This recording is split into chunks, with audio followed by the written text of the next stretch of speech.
aqui de novo no nome de Jesus. Agora vamos lá, me deixe compartilhar aquilo que o Espírito Santo queimou no meu coração. E foi tão lindo que eu ministrei essa palavra aqui de manhã e as crianças falaram sobre o mesmo tema lá atrás. A minha esposa falou sobre o mesmo tema na oferta, e a gente não combinou nada, porque ninguém vê mensagem do outro. Porque quando a gente tem o Espírito Santo, a gente não precisa de combinação. Quando a gente tem o Espírito Santo, Ele testifica, Ele direciona, né? Ele guia.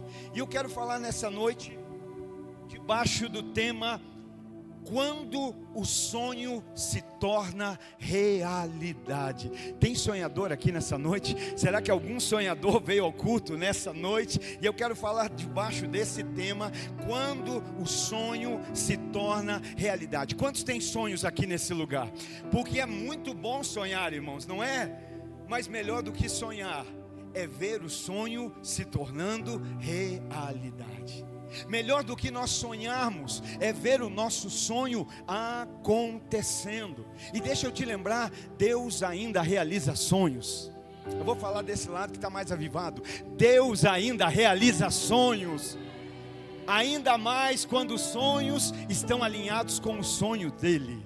Quando os sonhos que estão aliançados, estão linkados com os sonhos que Ele tem para a nossa vida. É impossível eu falar de sonho e não lembrar de um homem chamado José. Lembra de José? José é alguém que acordava, ia para o café da manhã com a família e dizia assim: gente, hoje eu tive um sonho. É mesmo, José? E o que é que você sonhou? Eu sonhei que nós estávamos colhendo as espigas, os trigos, e o meu feixe era maior do que os feixes de vocês. Só que os sonhos de José incomodavam os seus irmãos. Mas nós somos irmãos que não nos incomodamos com os sonhos de Deus se realizando na vida de quem está próximo. Nós nos alegramos, nós celebramos. Um dia José acorda e vai para a mesa e vai dizer: gente, sonhei de volta. Aí alguém dizia: já vem o sonhador. Porque quem para de sonhar se incomoda com quem sonha. Quem já parou de sonhar se incomoda com quem está sonhando. E José chega e diz: gente, essa noite tive um sonho, o sol, a lua e 11 estrelas se curvando diante de mim. Olha que coisa sensacional. Só que a Bíblia diz que os irmãos odiavam José. Os irmãos ficavam com raiva de José. Mas o que eu quero citar é que o tempo passa. José vai para a cisterna, José vai para a casa de Potifar, José vai para o calabouço. Mas um dia José chega no trono. E um dia no trono, os irmãos estão diante de José e o sonho está se cumprindo. E eu penso naquele momento Deus sussurrando no ouvido de José e dizendo: valeu a pena ou não? Valeu a pena ou não acreditar nos meus sonhos? Valeu a pena ou não acreditar que eu ainda realizo sonho? Sabe o que eu estou querendo dizer para você nessa noite? Ainda vale a pena sonhar os sonhos de Deus. Ainda vale a pena acreditar que Deus realiza sonhos. E eu quero ler com você o Salmo de número 126. Salmo de número 126. Para nós embasarmos a nossa palavra nessa noite e voltarmos a sonhar. É tempo de sonhar os sonhos de Deus para a nossa vida. Salmo 126 e verso de número 1. Quando o Senhor trouxe os cativos de volta a Sião, foi como um sonho. Então a nossa boca se encheu de riso, a nossa língua de cantos de alegria. E até nas outras nações se dizia: grandes coisas o Senhor fez por esse povo. Sim, grandes coisas fez o Senhor por nós. Por isso nós estamos alegres. Senhor, restaura-nos, assim como enches o leito dos ribeiros no deserto. Aqueles que semeiam com lágrimas colherão com cantos de alegria. Aquele que sai chorando enquanto lança semente, voltará com cantos de alegria, trazendo os seus feixes. Aleluia. Quantos podem celebrar ao Senhor nessa noite? Quantos podem dar um glória a Deus pela palavra? Quantos podem dizer aleluia pela presença de Deus, pelo mover de Deus? O Salmo 126 é um salmo de romagem. É um salmo onde nós vemos uma expressão de gratidão. Nós vemos aqui a expressão de agradecimento pelo reconhecimento das grandes obras que Deus estava realizando. Nós vemos aqui gratidão, nós vemos aqui alegria, nós vemos aqui reconhecimento. O povo de Israel havia se desviado dos princípios de Deus. O povo de Deus havia se afastado dos estatutos de Deus, da vontade de Deus, dos caminhos de Deus. E isso havia resultado na escravidão desse povo. Esse povo havia se tornado escravo. Eles se tornaram cativos. Eles foram subjugados. Imagina comigo o ser humano, o homem que Deus levantou e um dia disse: olha, domine a terra, subjugue a terra, lidere a terra. Agora esse homem, por conta da desobediência, está sendo subjugado, está vivendo como escravo, está vivendo como um cativo, está provando de cativeiro. E assim foi durante 70 anos na Babilônia. O povo de Deus, que se afastou dos caminhos de Deus, que se afastou da vontade de Deus, foi levado como escravo, subjugado na Babilônia por 70 anos. Entende isso? Consegue compreender isso? A desobediência os levou à escravidão. A desobediência a Deus, a desobediência à vontade de Deus, a desobediência às orientações de Deus fez com que esse povo se tornasse escravo. Mas a misericórdia de Deus os libertou. A misericórdia de Deus os trouxe a libertação. E no verso 1, então, ele começa a fazer o relato e ele está dizendo: quando o Senhor trouxe os cativos de Sião. Ele está aqui fazendo o relato. Então aqui o que existia alegria, porque é uma expressão de agradecimento, é uma expressão de gratidão, é uma expressão de alegria. Mas essa alegria, tudo isso é por conta daquilo que o Senhor fez. Essa alegria é o resultado daquilo que o Senhor estava fazendo. Tudo é por conta da ação de Deus, pelo mover de Deus. Você consegue compreender? Deus é a fonte da nossa alegria.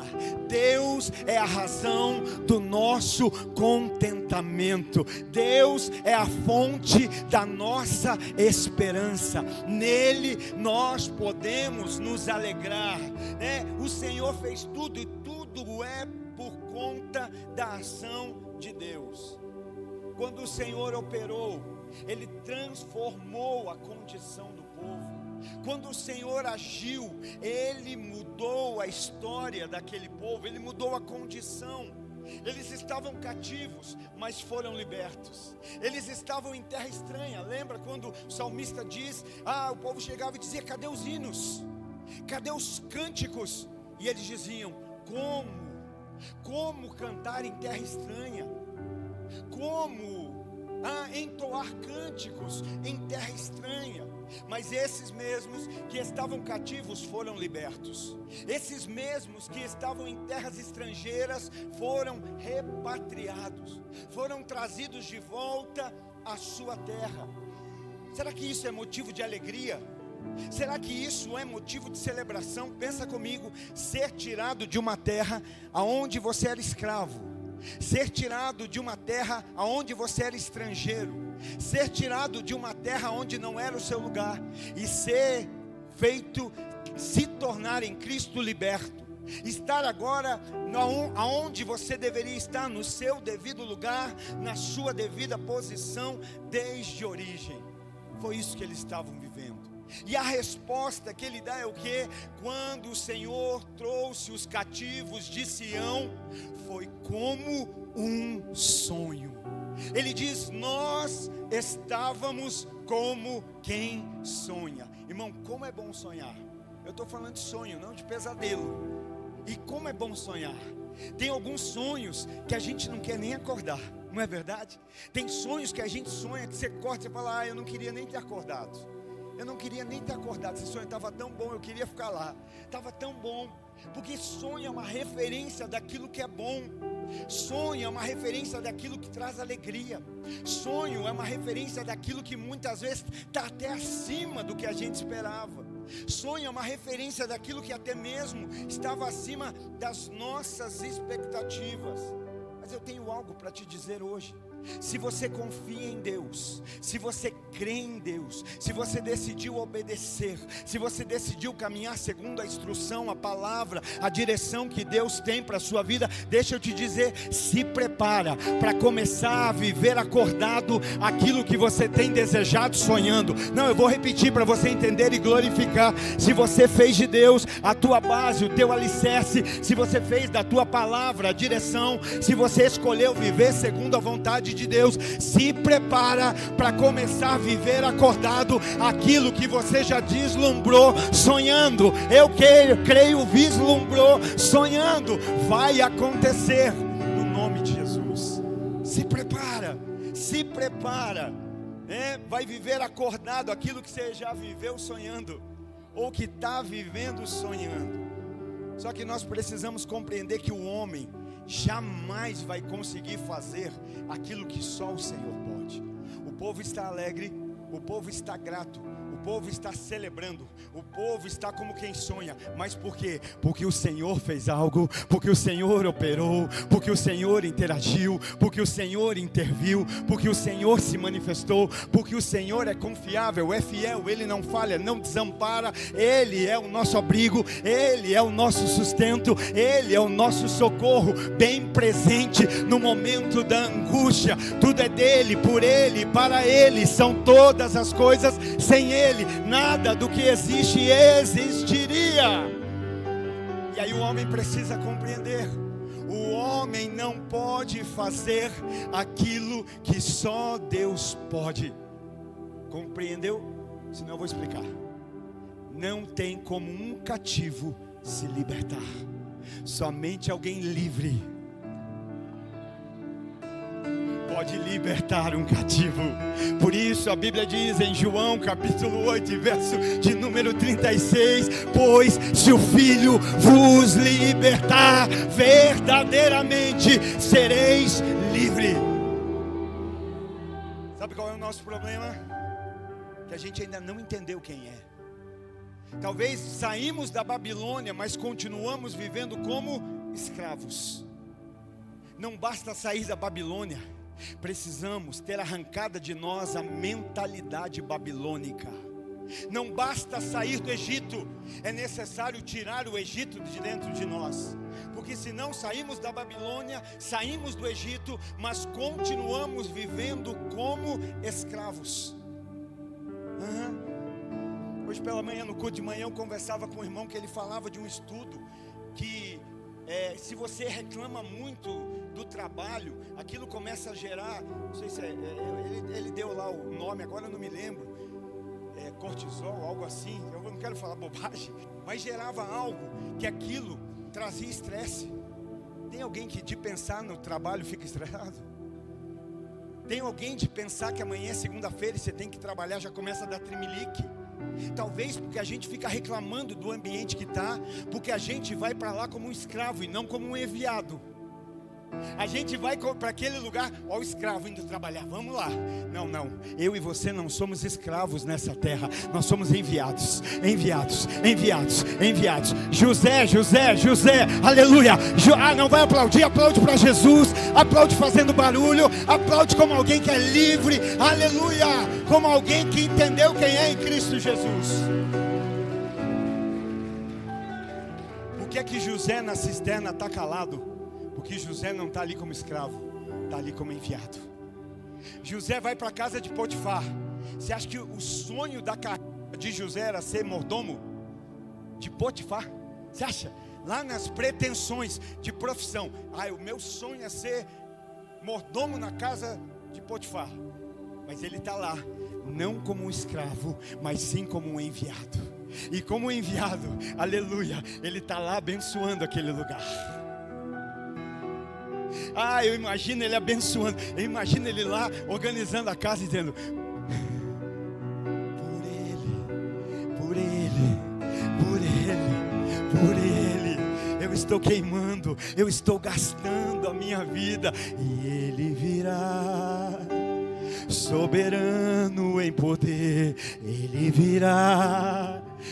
A Bíblia diz que a casa de Potifar passou a ser abençoada por conta da presença de Deus que estava na vida de José. Por quê? Porque José não é escravo, José é enviado.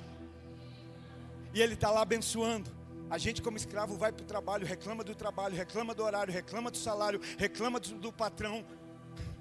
E aí não sabe porque é que vive de trimelique. Ao invés de reclamar, começa a orar. Senhor, eu estou indo para esse trabalho como enviado. E como eu chegar lá, eu estou chegando debaixo de uma palavra. Eu não estou chegando sozinho. O Senhor está comigo. Eu vou entrar, eu vou ser um Paulo e Silas nesse trabalho. Pensa Paulo e Silas.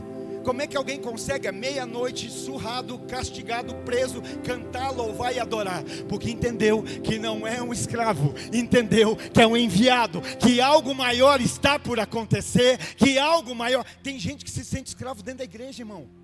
Tive que vir para o culto, aí não consegue louvar, não consegue adorar.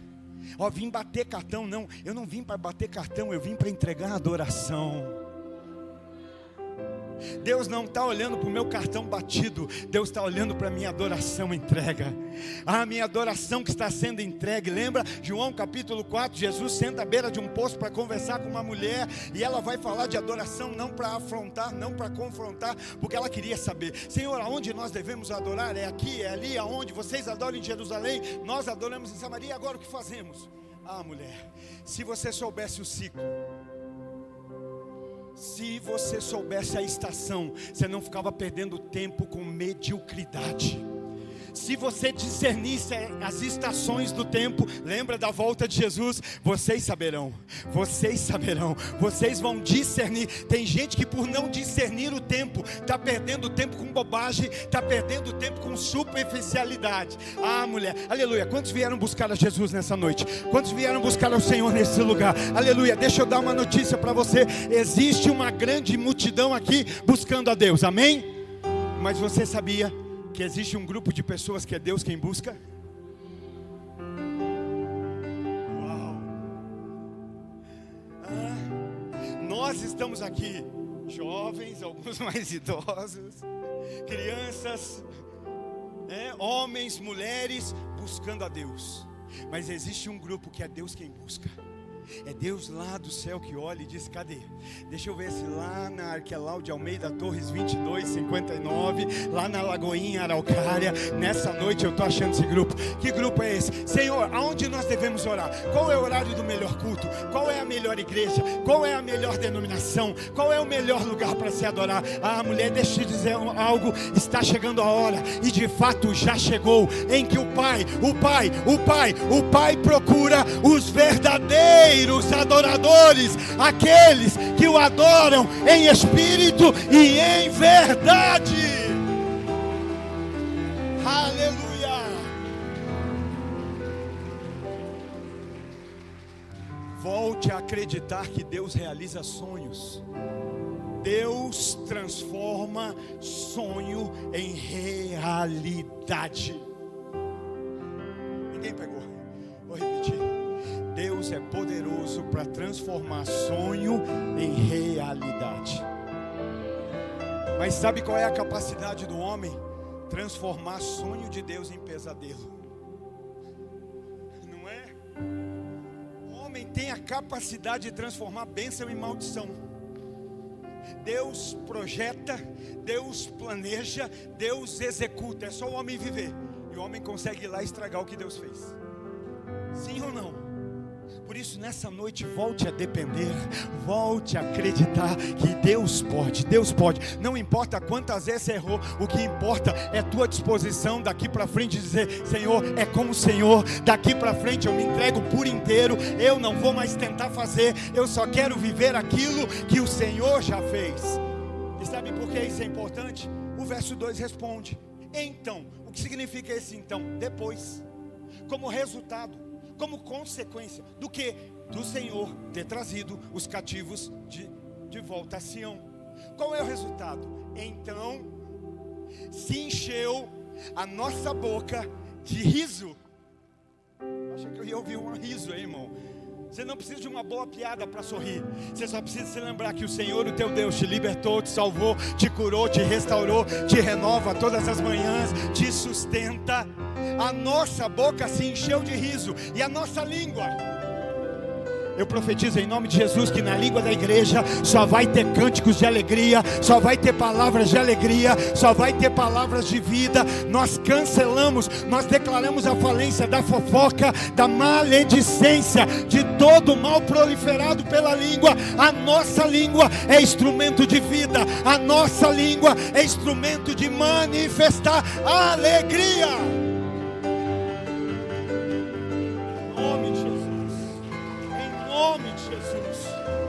Então encheu a nossa boca de riso e a nossa língua de cantos de alegria. Deus fez a parte dele porque Ele é fiel. Deus não falha, Deus não desampara, Deus cumpre tudo aquilo que Ele promete. Deus não promete muita coisa, mas tudo que Ele promete Ele cumpre. Ele é diferente do homem. O homem promete muito e cumpre pouco. Deus não promete tanto, mas tudo que Ele promete Ele cumpre. Por isso Ele zela por aquilo que Ele promete, para que Ele cumpra. Então creia, volte a sonhar hoje, volte a acreditar, volte a confiar. E aí quando eu confio, eu paro de me preocupar. E quem para de se preocupar tem tempo disponível para agora se alegrar. Eu não entendi, você está com aquele problemão, por que você está sorrindo? Porque eu tenho problema, mas esse problema não gera preocupação. Por que não? Porque existe um Deus que cuida de mim, existe um Deus que é fiel, existe um Deus no qual eu confio, eu acredito, e os planos e as vontades dele vão se cumprir na minha vida. Então nós vemos que Deus faz. Qual é a nossa parte? Confiar, acreditar, andar debaixo da direção e da palavra. E agora, se a gente não se ocupa mais preocupando, a gente se ocupa adorando. Ao invés de me preocupar, agora o que eu faço? Eu vou sorrir, vou adorar. Eu falei de manhã, nós fomos de ônibus, voltamos, né? Foi 12, 13 horas de ida, 12, 13 de volta. Na volta eu achei que eu ia chegar no céu, mas não ia chegar em Araucária. Eu falei: Jesus, para onde o Senhor está me levando? Mas no caminho eu só queria dar glória a Deus. A viagem é cansativa? É exaustiva? Mas eu só entendi que se não fosse Jesus eu não estava nem fazendo ela.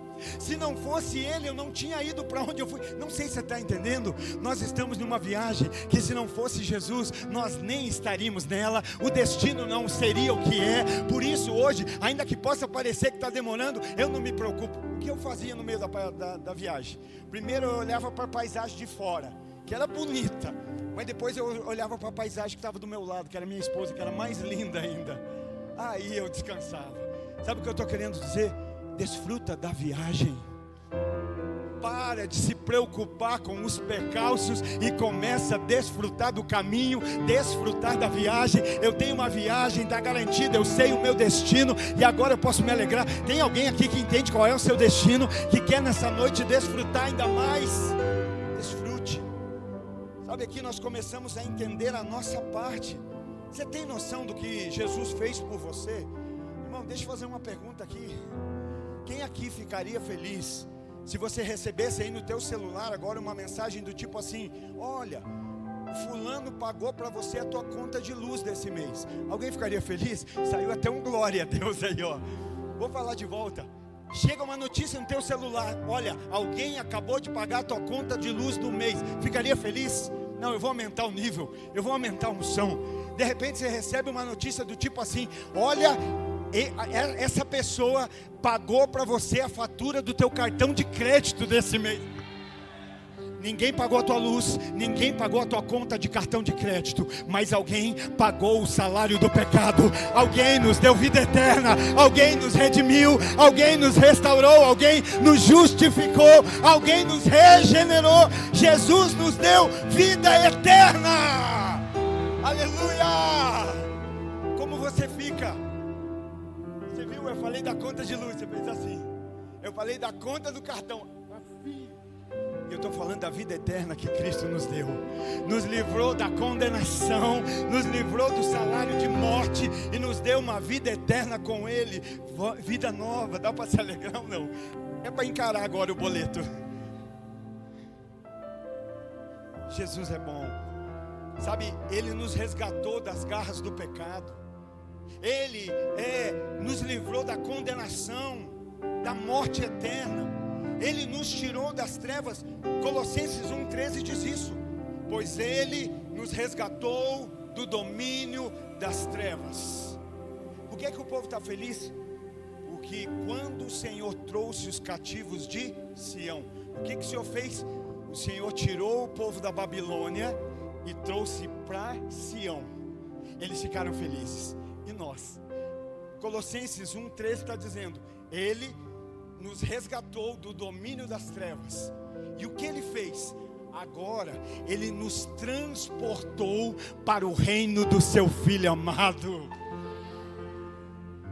Que coisa maravilhosa! Resgatados, transportados, reposicionados. Isso tudo Ele já fez. Só que talvez tinha alguém aqui que ainda não sabia. Que não sabia que foi resgatado, que foi salvo, que foi livre, né? Que alguém já pagou essa conta. Como traz alívio, conta paga traz alívio. Essa conta era impagável, mas Ele pagou. Talvez é isso que a gente não compreende. A gente acha que essa conta foi anulada, porque a gente é a geração do cancelamento de dívida. Na verdade, a gente é a geração do cancelamento, né? Qualquer coisa cancela.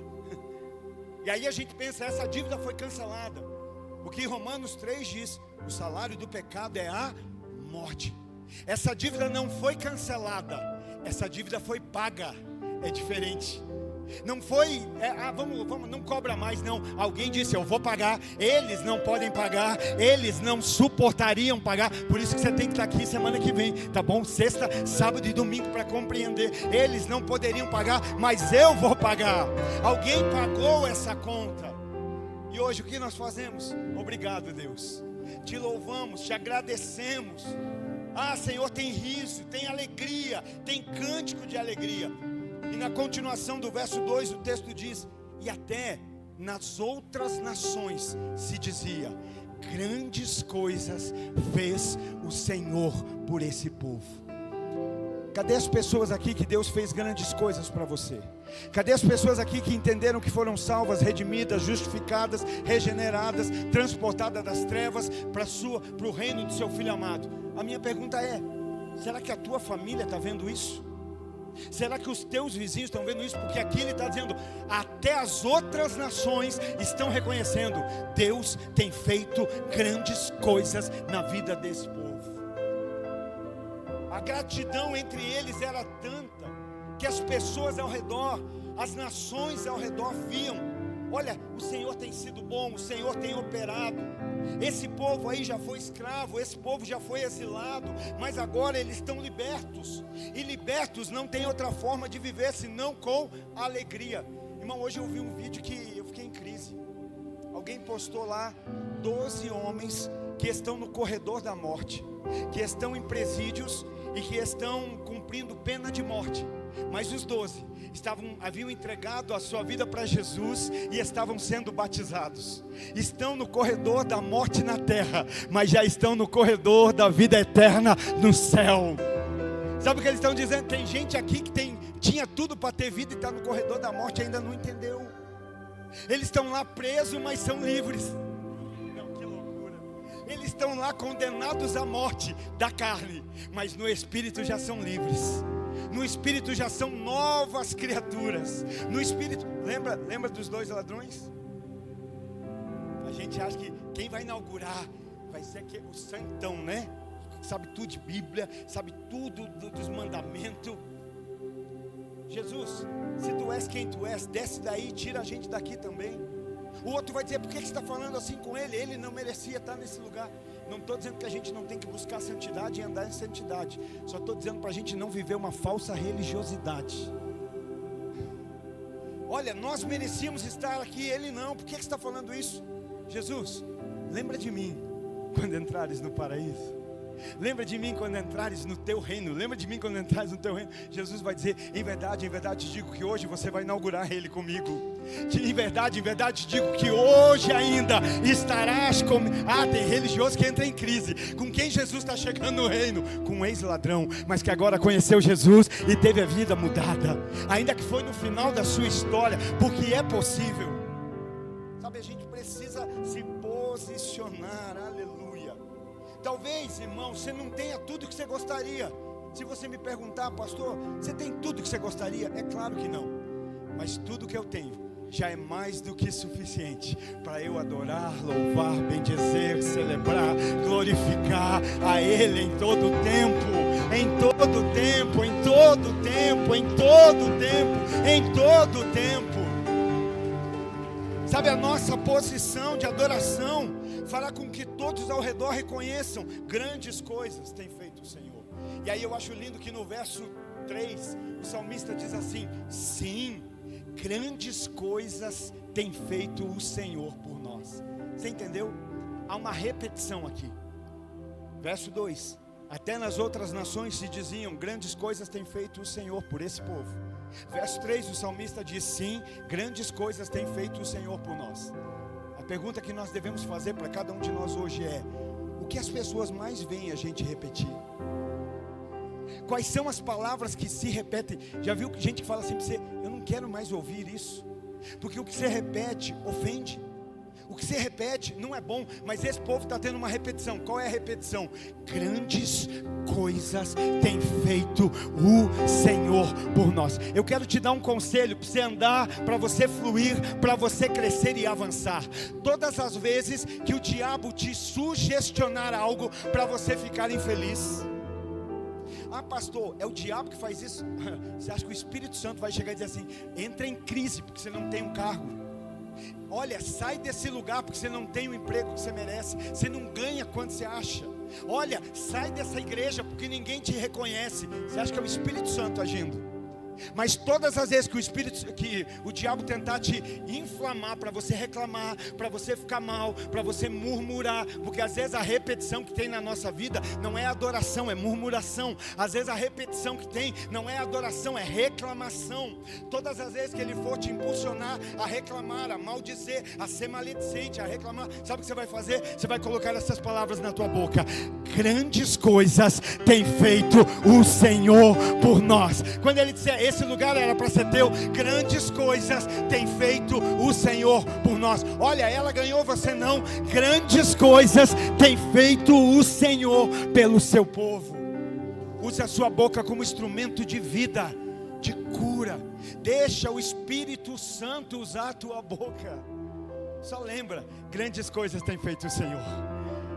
Sabe o que você está dizendo? Isso aqui que eu não tenho não é maior do que aquilo que Ele já me deu. Isso aqui que eu não recebi não é mais importante do que aquilo que Ele já me entregou. Tem alguém aqui que já recebeu algo da parte de Deus?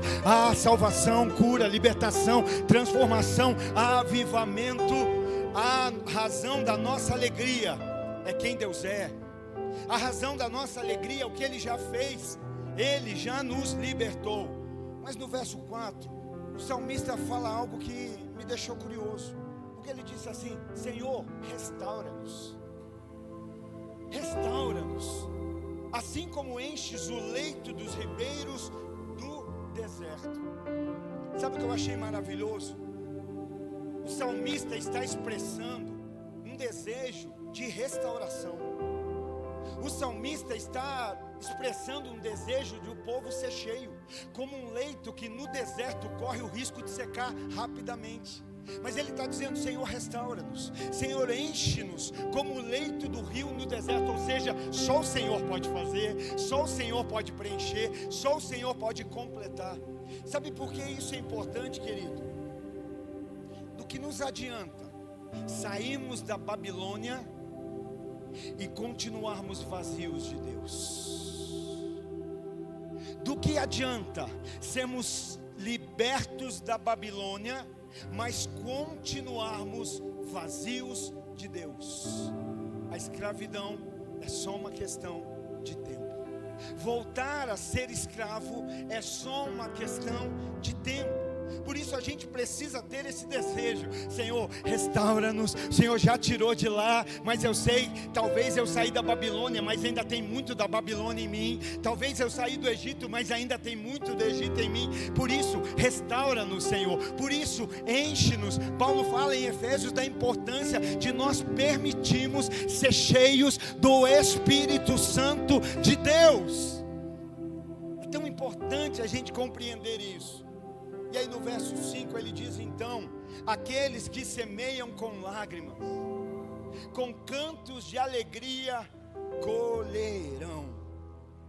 Aqueles que semeiam com lágrimas, com cantos de alegria vão colher.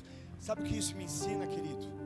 Que nem sempre a gente vai semear por uma questão de alegria momentânea. Sabe o que ele está dizendo? Que nem sempre quando a gente for semear, e eu sei, quando a gente fala de semente, você já pensa em dinheiro, já pensa em oferta, não é isso? Isso faz parte, claro que faz, nós não podemos desmembrar isso, mas não é sobre isso só, é sobre vida, é sobre entrega, é sobre talento, é sobre dom, é sobre aquilo que Deus nos vocacionou. Aí ele está me ensinando que nem sempre eu vou fazer, irmão, muitas vezes obedecer vai trazer lágrimas.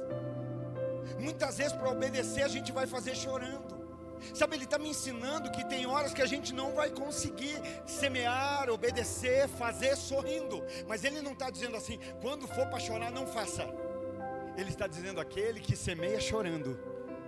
Ele não fala, olha, se for para chorar não semeie, se for para chorar não faça, se for para chorar não obedeça. Ele está dizendo, apesar de ser um momento difícil, no qual você faz chorando. Sabe, isso é para a gente entender. Vai ter momentos que obedecer vai ser, Senhor, não era o que eu queria. Nós vamos para o Getsemane sexta, você vai entender isso. Seja feita a tua vontade. Jesus não está chorando, Jesus está transpirando sangue. Tamanho era o momento de tensão. Mas ali o que ele vai dizer? Pai, se possível for, passa de mim esse cálice, mas todavia seja feita a tua vontade. Tem horas que a gente vai semear chorando, sim. Mas isso é importante porque nós entendemos que precisa ser feito. Não é porque estou chorando que é errado, não é porque estou chorando que não precisa. Vai ter horas que vai ser chorando, que vai ser pranteando, mas é melhor obedecer.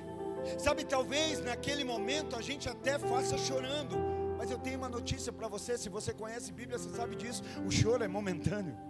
O choro pode durar uma noite, mas a alegria vem pela manhã. O choro é passageiro. E o lindo aqui é que ele está dizendo isso de uma maneira clara. Sabe, o choro na semeadura, porque ele diz, aquele que planta chorando vai colher sorrindo. O que ele está dizendo? Tem choro, mas o choro vai passar. 5 pessoas acreditam. Tem choro, mas o choro vai passar. Tem choro, mas o choro vai dar lugar à alegria. O choro vai dar lugar ao riso. O choro vai dar lugar à celebração. E aí eu parei para meditar um pouco. Tem algum agricultor aqui? Algum fazendeiro? Algum sitiante? Mas você vai entender. Querido, me ajuda.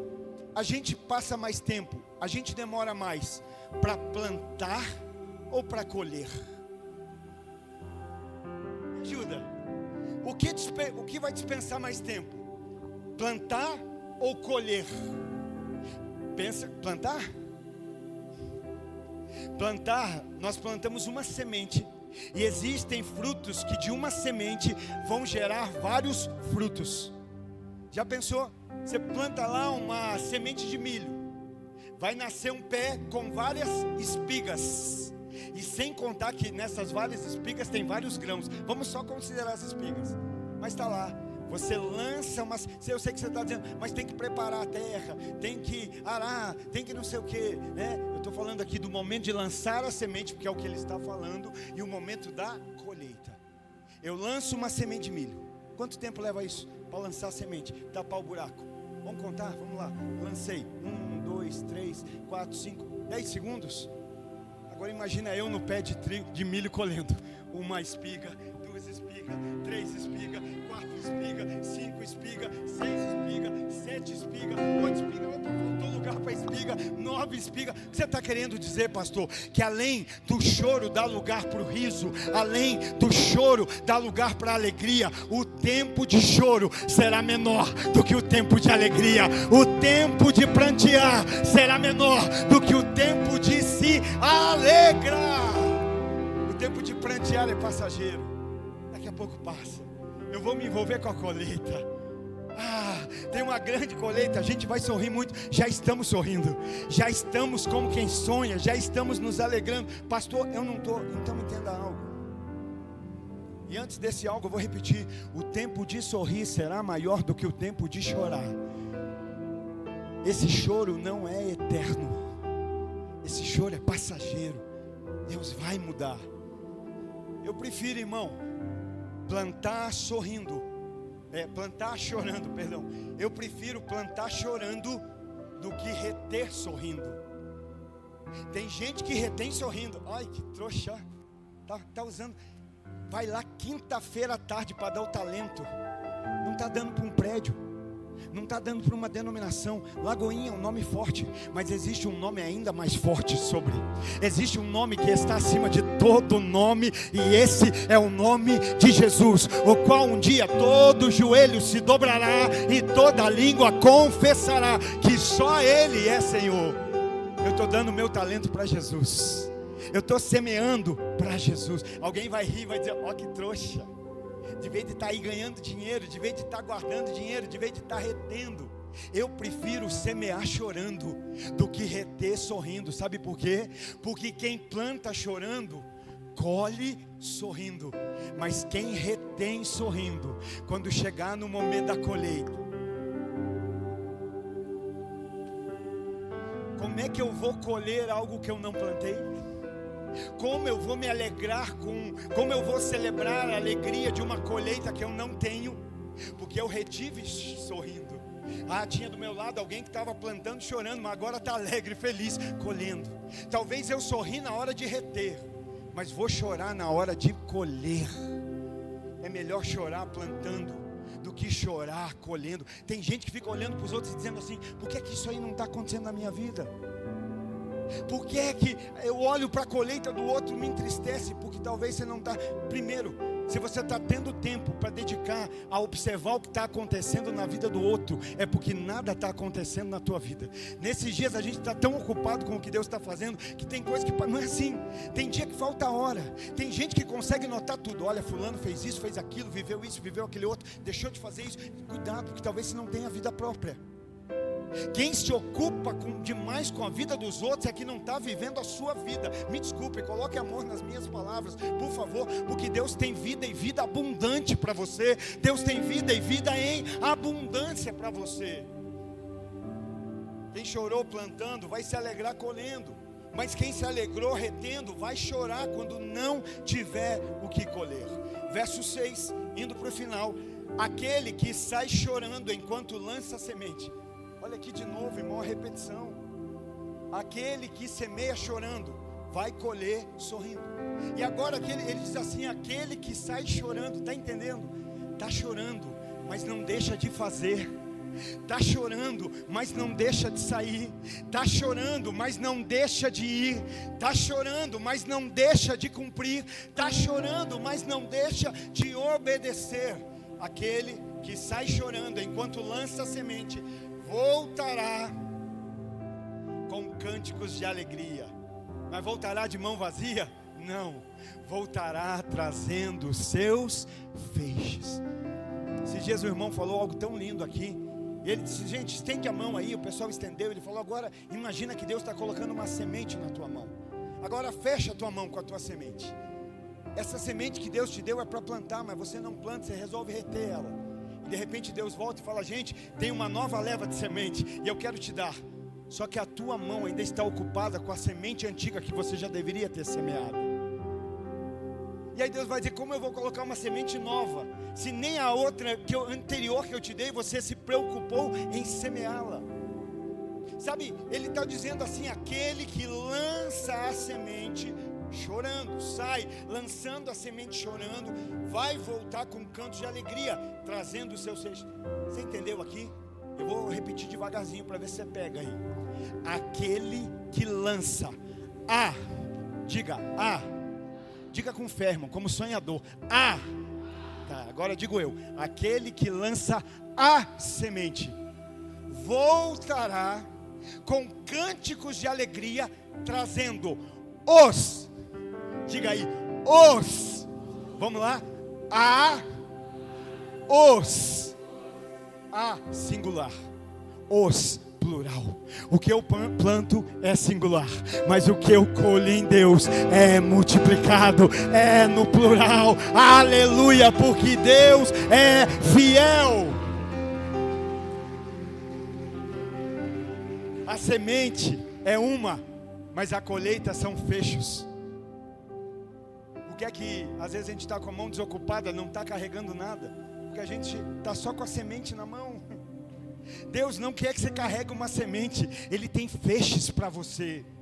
Feixes de vida na família, no casal, na vida familiar, com os filhos. Mas nós nos apegamos a uma semente. Nós somos como aquele servo que se escondeu, né? Enterramos a semente com medo. Não, eu não faço por medo, eu faço por temor. Aquele que me deu a semente é fiel para continuar me sustentando, para cuidar de mim. Então, entenda isso: semente não é para ser comida, semente é para ser plantada. Lá em 2 Coríntios 9:10, Paulo fala isso: aquele que dá semente ao que semeia, e pão para comer. Não fica claro? Para que a semente? Para plantar. E pão? Para comer. Semente não se come, semente se planta. Sabe por que ele está dizendo que aqui estavam chorando? Porque talvez algum pai de família com 4, 5 filhos em casa pegava aquelas sementes e saía para o campo. E enquanto ele estava no campo, ele começava a lembrar: meus filhos estão em casa e não têm o que comer. Eu poderia voltar com essa semente e nós nos alimentarmos dela, e nós hoje não morreríamos de fome. Hoje nós seríamos alimentados. Mas sabe, eu acredito que vinha o pensamento: essa semente pode me alimentar hoje, mas o que essa semente pode produzir, pode me alimentar por muito tempo. Hoje eu me privo de algo, para colher algo maior lá na frente. Hoje nós podemos comer dessa semente, e amanhã não ter mais nada para plantar, e morreremos. Mas talvez hoje, se eu obedecer e lançar essa semente, ela vai frutificar, e nós vamos provar da colheita. Sabe, às vezes por extrema fome, e essa fome nada mais é do que ganância, avareza, soberba, nós podemos estar comendo hoje, só hoje, aquilo que poderia produzir muitos frutos para frente. Olha o que eu vou dizer: talvez você está comendo de uma semente hoje que geraria frutos para as tuas próximas gerações. Os teus filhos colheriam, os teus netos colheriam, os teus bisnetos colheriam. Mas hoje você está comendo dela, você está comendo. Eles, quando vier, que se virem. Não, eu quero deixar uma colheita para a próxima geração. Eu quero deixar uma colheita para aqueles que virão depois de nós. Vai ter uma colheita preparada. Queridos, existe tempo para sonhar, mas também existe tempo para viver o que se sonhou. E o melhor é o tempo em que nós vamos viver o que Deus sonhou para nós. Por isso confie, acredite, o que Deus tem é melhor, o que Deus tem é maior. Hoje talvez é noite de você desapegar dessa semente. Na minha semente está a minha expectativa. Não, querido. Quando você coloca a tua expectativa na semente, você perde os feixes que Deus tem. Você perde aquilo que Deus tem. Você perde o maior de Deus que está por vir. Lembra quando Jesus está sendo tentado? Jesus está com fome. E qual é a proposta do diabo? Você está com fome, mas você é capaz de produzir algo que sacia a sua própria fome. Dá ordem a essas pedras e elas viram pães. Você vai dar ordem e vai virar pão, e você mata a tua fome. O que é que Jesus diz? nem só de pão viverá o homem. Ou seja, a questão não é só minha fome, a questão é o que está por vir depois dela. Irmão, filho de Deus não se move por fome, porque a gente com fome negocia valores, negocia princípios. A gente com fome negocia coisas inegociáveis. Lembra de Jacó? Por isso ele diz, olha, nem só de pão, ou seja, eu não deixo a minha fome me guiar. Mas ele diz, nem só de pão viverá o homem, mas de toda palavra que sai da boca de Deus. E eu te faço uma pergunta, o que é a palavra? O semeador saiu a semear e lançou uma boa semente. A boa semente é a palavra de Deus. Jesus está dizendo, eu recebo uma boa semente, e eu creio que nós nessa noite estamos recebendo uma boa semente. Nós não somos um solo árido, nós não somos um solo pedregoso, nós não somos um solo cheio de espinhos que sufoca a semente, mas nós somos um solo que já foi preparado, trabalhado pelo Espírito Santo, e essa boa semente da palavra está caindo num bom solo, e nesse bom solo, essa boa semente vai multiplicar a 30, 60 e 100 vezes mais. Essa semente vai sustentar. O pão alimenta, mas o que gera frutos é semente. Jesus não nos escolheu para a gente ser um gordinho espiritual na igreja, que a gente acha que é isso, né? Vou me encher, eu sou gordinho espiritual da igreja. Jesus me escolheu para ser o bem saciado dentro da igreja. Não, Ele me escolheu para ir e dar frutos, e esses frutos permaneçam. Por que é que eu tenho que dar fruto? Porque Ele já me deu a semente. Porque Ele já nos deu a semente. Ele já colocou em nós essa semente. Fica de pé, por favor.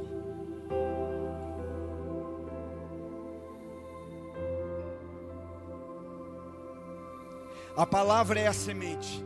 Que nós sejamos a boa terra que vai receber, que vai acolher, que vai germinar e que vai apresentar a frutificação dessa terra. Sabe, hoje à noite você desapegar de algumas coisas nesse lugar. Ninguém vai fazer apelo de nada aqui, tá, irmão? De entrega de nada. Fica tranquilo. Mas hoje talvez eu vou começar a dar o melhor do meu tempo para Deus. Não vou mais dar resto. Eu vou dar o melhor da minha força para Deus. Eu vou dar o melhor do meu talento para Deus. Vou dar a melhor entrega para Deus. Por quê? Porque o lugar de se reter semente se chama Babilônia. Babilônia significa grande confusão, e é no meio da grande confusão que a gente sente a necessidade de reter. Mas Sião significa coração puro. Sião significa fortaleza. Quem tem o coração puro e está na fortaleza que é Deus, está dizendo, a minha dependência não está na semente que eu retenho, está no Deus que me dá semente para plantar, está no Deus que tem cuidado de mim, que a cada dia cuida de mim na minha vida. Só que não tem como viver a realização de sonhos em meio a uma grande confusão. Por isso Deus hoje, pela sua palavra, quer nos trazer de volta a Sião. Ele quer nos fazer deixar de ser cativos, de viver como cativos, de viver como escravos, nos tirar desse lugar de confusão, porque no lugar de um coração puro, num lugar de fortaleza em Deus, sonhos realizados se torna natural. Sonhos se realizarem vai se tornar cotidiano. Já fala no seu livro, nenhum dos planos de Deus podem ser frustrados. Sabe o que hoje à noite a gente fazer? Abrir a mão e dizer, Senhor, hoje eu abro mão de viver os meus sonhos para viver os sonhos do Senhor em mim. Tem coragem? Eu sei que é difícil, lembra? Talvez é chorando, mas é melhor obedecer chorando do que continuar retido com algo. Não, é o meu sonho, é o meu sonho. Deus não tem compromisso com os nossos sonhos. Deus tem compromisso com a sua palavra. Deus vela pela sua palavra. Pai, nessa noite, uma vez mais nós queremos louvar o teu